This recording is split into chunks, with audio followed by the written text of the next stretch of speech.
Catende. Faces da violência. Catende, cidade do interior de Pernambuco, situada a 142 quilômetros da capital do estado, Recife.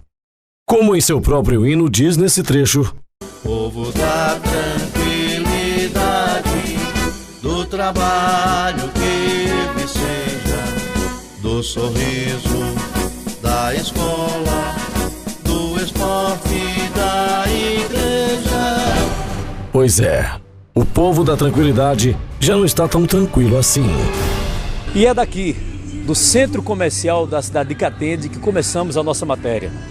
Esse clima tranquilo, que vocês podem conferir nas imagens, os clientes, o centro comercial funcionando, o ir e vir das pessoas aqui no centro comercial de Catende, a essa hora da manhã, parece tranquilo.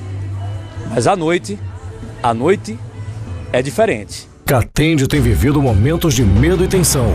A violência na cidade virou manchete nos principais órgãos de comunicação do estado e do país.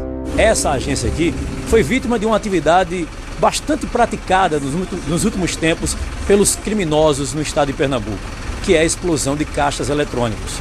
Para a felicidade da população e a infelicidade dos bandidos, o artefato não conseguiu explodir o caixa eletrônico. Estava colocado aqui no interior dessa agência. Para a gente dizer que se sente seguro, eu estaria mentindo. A gente é obrigado a ficar, também não podemos ser refém da violência, abandonar nossas coisas, nossos lugares, mas a gente fica com medo, principalmente no final da tarde, próximo a nós fecharmos, que a gente olha e não tem ninguém para nos dar a segurança, que é um período onde é mais crítico, acredito eu, que é mais perigoso, que é o fim da tarde, quando já vai escurecendo e vai ficando esquisito aqui o nosso setor, e a gente, infelizmente, não vê um policiamento por aqui por perto. Bem, quanto a efetivo, isso o estado todo está passando por uma dificuldade muito grande, né?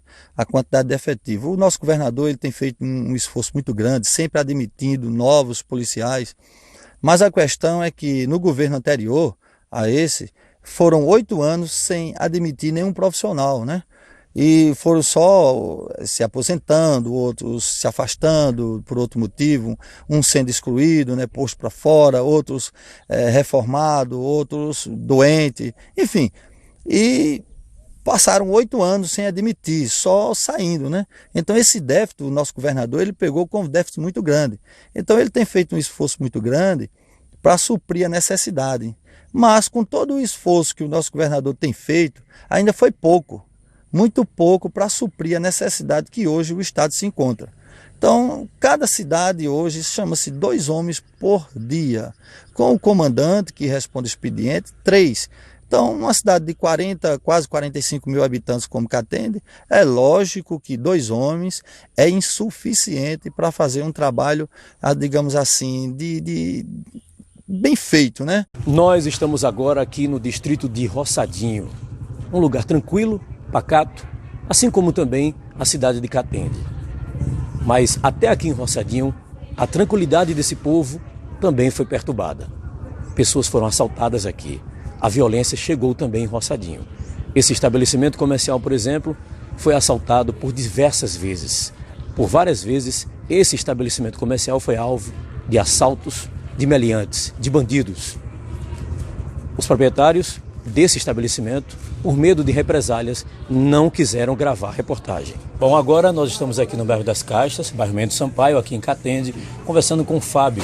Ele é filho de uma das comerciantes aqui da nossa região, da nossa cidade, que passou pelo triste momento de ser assaltado, né? Foram 2 assaltos, né, recentes, né, há cerca de 2 meses atrás, o primeiro. Fábio, o primeiro assalto aconteceu no mês de abril. Conta como foi, que horas foi, como foi que aconteceu o assalto? Esse assalto começou por volta das 1 hora da tarde, quando chegou 2 meliantes. Minha mãe estava no caixa, sozinha, várias pessoas estavam na frente, sentadas, bebendo. E ele é tão, assim, brabo, que ele chegou, botou a arma para todo mundo aqui, disse que era para todo mundo calar a boca. Chegou, colocou a arma na cabeça da minha mãe, disse que era o dinheiro todinho e saiu. Ligeiramente, chegou de pé e saiu a pé, ligeiramente. Era um só nesse primeiro assalto? Um só. No segundo assalto, onde esse estabelecimento aqui da mãe do Fábio também passou, aconteceu um mês depois do primeiro. Nesse, ele levou uma quantia a mais de dinheiro, né, que você estava falando pra gente. E conta como foi. Veio com mais um comparsa, como foi aí? Eles passaram aqui na frente, eu vi no sistema interno de câmera aqui, logo cedo, olhando o movimento do mercadinho. Ele veio, olhou o movimento, passou, depois eles entraram, dois meliantes, que na primeira vez foi um, aí veio dois, eles chegaram, botaram a arma na cabeça do meu padrasto, agora foi meu padrasto que estava no caixa, colocou a arma, um pegou a bolsa, botou o dinheiro todinho ligeiramente, o outro veio por aqui, entrou aqui nesse corredor, estava cheio de gente, botou a arma todo mundo aqui, disse que ia estourar a cabeça de todo mundo aqui, brabo mesmo, e a gente novo. E eu tô precisando, tem que precisar de rondas aqui, de polícia e tudo mais, porque tá demais aqui a situação. Era isso que eu ia perguntar a você, Fábio. Você que está aqui diariamente, como é a ronda de policiais, como é assim o dia a dia? Você observa que nas redondezas aqui do supermercado da sua mãe tem policiais constantes por aqui, a viatura passa por aqui, como é que acontece isso? Não, a viatura não passa muito aqui não, porque também aqui a rua é meio difícil acesso, né? Mas agora depois do assalto é que tá passando a viatura de vez em quando aqui, mas uma viatura para uma cidade dessa não tem condição não. Não tem condição. O cabo vai lá para o outro bairro Canaã, quando chega aqui já tem um assalto e como é que vai ser? Uma viatura só? Não tem condição. Bom, agora nós estamos aqui na casa do professor José Gleison Ferreira da Silva. Ele está conversando com a gente agora sobre a tentativa de homicídio que ele sofreu no último dia 12 de maio, Dia das Mães. Ele vai conversar com a gente agora, contar detalhes como foi. Gleison, conta pra gente como foi que começou tudo. Você estava na pizzaria com a namorada, conta pra gente aí. Isso mais ou menos 11 horas da noite, mais ou menos isso, a gente foi passar pela linha do trem. Quando vai passar pela linha do trem, a gente sempre deve dar uma baixadinha por conta dos catombos. É como se fosse vários quebra-molas ali, né? Isso. Aí a gente tem que dar uma paradazinha para não trupicar tanto. E quando a gente foi passar, aí aconteceu duas pessoas assim, uma ficou do lado do carona, né? Do carona, a outra veio pelo meu lado e eu não escutei nada em relação a assalto, a alguma coisa.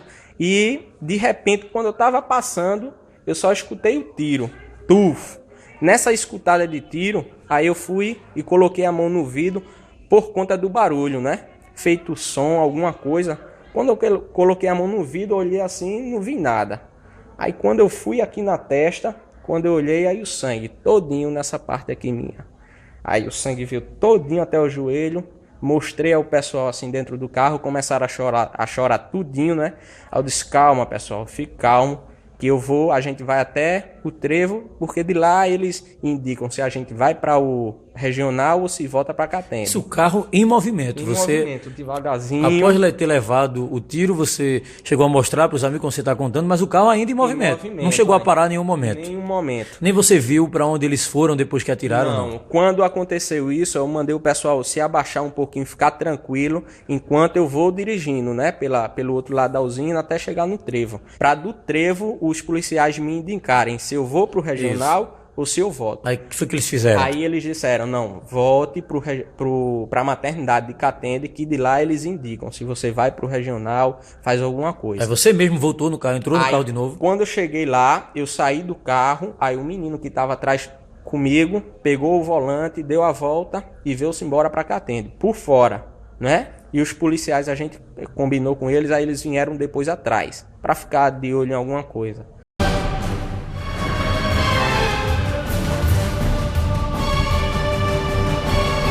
A história é o seguinte: uma mãe que coloca o seu filho para estudar numa escola pública aqui da cidade de Catende e tem um só pensamento: meu filho está estudando, está aprendendo, está se descontraindo, conhecendo novos amigos no meio da sociedade. Bom, esse é o pensamento de todas as mães, de todos os pais que têm seus filhos adolescentes, pré-adolescentes nas escolas. Mas não é bem assim que acontece na família dessa senhora. A senhora tem um filho de 17 anos e o seu filho está dentro da escola estudando e também passando por uma situação difícil. Está sendo ameaçado e a senhora chegou a tirá-lo da escola. Conta pra gente, senhora, o que é que está acontecendo e como a senhora notou a mudança de comportamento dele aqui dentro de casa. Como você falou, realmente eu pensava que ele estava na escola, estava num local seguro. Mas a partir do momento que eu notei o comportamento dele diferente de casa, ele muito triste, sempre reservado no quarto, eu comecei a questionar. Até porque ele é uma pessoa muito ativa, muito esperta. Então eu me preocupei. Até pensei que ele tinha engravidado alguma menina, porque ele gosta muito assim de namorar. E ele começou a dizer que não, e eu dizendo assim, olha, você vai ter que me dizer, porque esse não é seu comportamento. E a única amiga que você tem sou eu, então me diga, porque eu vou descobrir mais cedo ou mais tarde o que está se passando com você. Aí foi quando ele teve uma crise de choro e disse a mim, olha mãe, eu estou sendo ameaçado a usar droga na escola para usar o carro aqui de casa e fazer um assalto, tanto aqui em Catende como em Agrestina.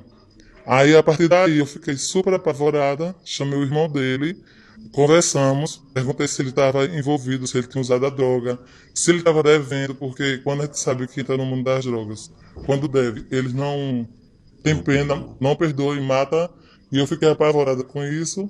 Aí ele chegou a dizer que não devia e que não tinha usado, mas que o menino estava pressionando ele. Então, no outro dia, fui com ele na escola, chamei o diretor, conversei, levei os nomes dos meninos, e ele ficou assustado, dizendo que eu não me envolvesse, o meu filho, né?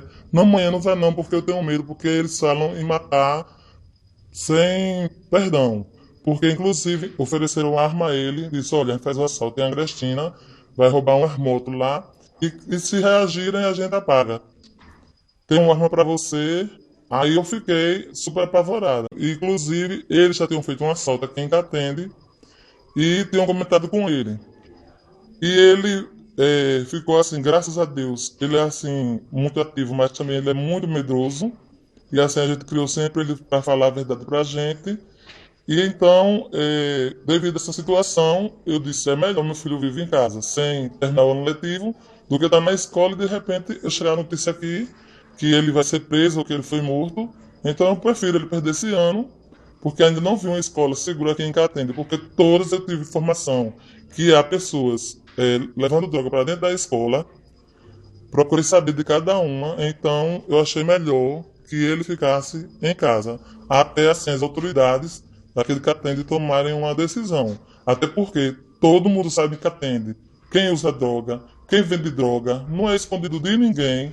Agora, posicionamento, até agora a gente não teve assim dessas pessoas serem punidas. Ele estava sofrendo essas ameaças, então esses meliantes, esses jovens que também devem ter feito isso com outros jovens, eles estavam já avisando trazer o seu filho para o mundo do crime, né? Inclusive falando em envolver o carro da família nos assaltos e falando assim abertamente que queria contratá-lo para ser um membro da equipe do crime, né? Do crime, porque ele sabe dirigir muito bem. Aí ele disse, olha, você tem um perfil, porque se não der certo, quando tem um assalto, eles dizem assim, você toca o carro e qualquer coisa a gente apaga. Aí como você tem muita habilidade na direção, então a gente divide tudo que for depois do crime e você fica com a gente, vai ser nosso parceiro. Inclusive, ele falou até que também tinha meninas envolvidas nisso. Então, assim, eles já tinham o perfil montado na cabeça deles, já estavam há um tempo analisando o perfil do seu filho e vendo que ele estava se adequando à necessidade daquela equipe criminal que eles estavam montando ali. Porque eles já são acostumados a fazer vários assaltos aqui pequenos aqui em Catende. Porque agora eu não posso citar o local que foi assaltado, mas ele chegou a comentar com meu filho. Eu também teve outras mortes aqui também, que eles estavam no meio. Aí eu procurei também um policial, falei, assim, pedi ajuda de várias pessoas, também das pessoas da família, e agora ele é monitorado, né? É só sair comigo ou com o irmão mais velho, porque eu não tenho confiança dele sair sozinho com os amigos, a não ser comigo e com o irmão. Porque fica difícil a gente ver o nosso filho, porque eu já... como mãe também e como professora que fui, já vi pessoas assim se envolverem no mundo das drogas e acaba toda a família.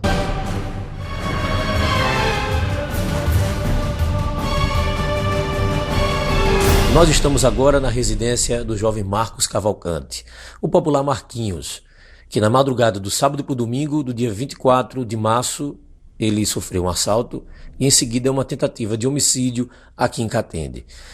Marquinhos, como foi que aconteceu? Você estava participando de uma movimentação da Igreja Católica, junto a alguns outros jovens, né?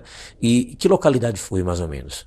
Falei próximo à estação, estávamos eu e o coordenador de Crisma, Paulo Porto, fomos dar uma conferida nos cenários da Romaria. Daí, quando chegamos ali próximo à estação, estávamos já de saída, foi quando o meliante nos abordou não, me abordou, foi uma coisa assim muito rápida, pediu para eu descer da minha moto, desci e na hora que eu desci pediu para me deitar. Na hora que eu deitei, ele efetuou um disparo que bateu no chão e em seguida aproximou a arma e atirou em minha cabeça. Bom, Marquinhos, eu queria que você desse o seu apelo e falasse, na sua opinião como jovem, que você também quer a paz de Catende. Os jovens de Catende fizeram um movimento pela paz, foram até a Câmara de Vereadores buscar providências. Você também estava lá presente. Queria que você falasse, na sua opinião, o que falta para que a nossa cidade, o estado de Pernambuco, possa ajudar o governo municipal também, para que a nossa segurança seja reforçada. O que é que você acha? Eu acredito que aumentando o número de policiamento, aumentando o monitoramento em nossa cidade e que os diretores possam monitorar os seus alunos para que esse índice de criminalidade possa diminuir aqui em nossa cidade. Agora nós estamos aqui nas dependências internas da Casa José Soares, Câmara de Vereadores aqui de Catende. Estamos aqui na sala do presidente da casa, João Gonçalves, o popular João da Loja, conhecido aqui na cidade. Seu João, nós sabemos que a nossa cidade está sendo vítima de vários delitos, da violência que está desencadeada, não só aqui em Catende, mas a nossa cidade está sofrendo com isso. Qual é o papel da Câmara de Vereadores na sua pessoa, de iniciativa? O que é que a Câmara está fazendo para chamar a atenção das autoridades competentes do Estado para que a violência em Catende seja diminuída? Bom dia, Júnior.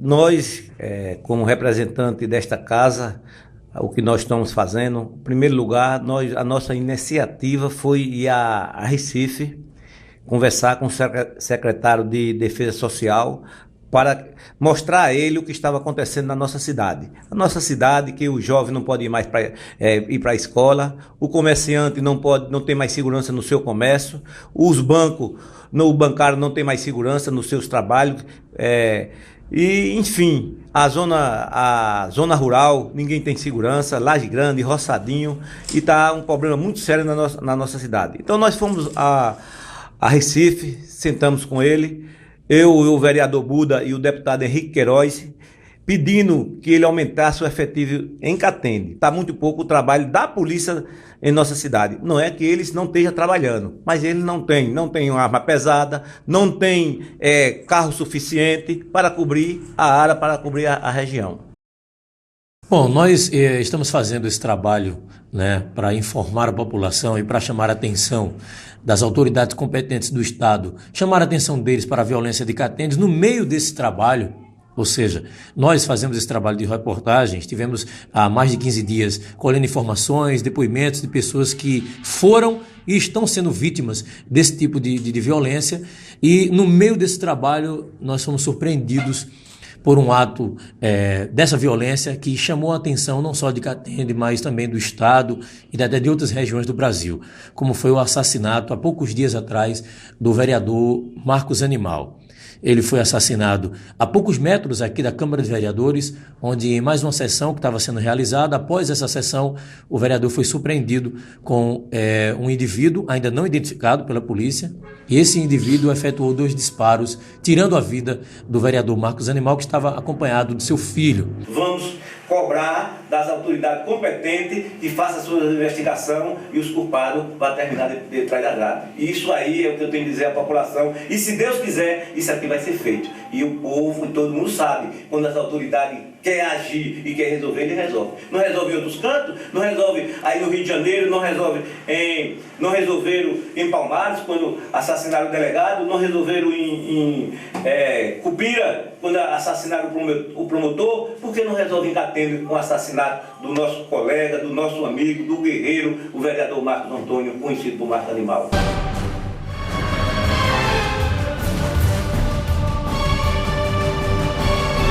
Agora a nossa reportagem está aqui no prédio do Ministério Público.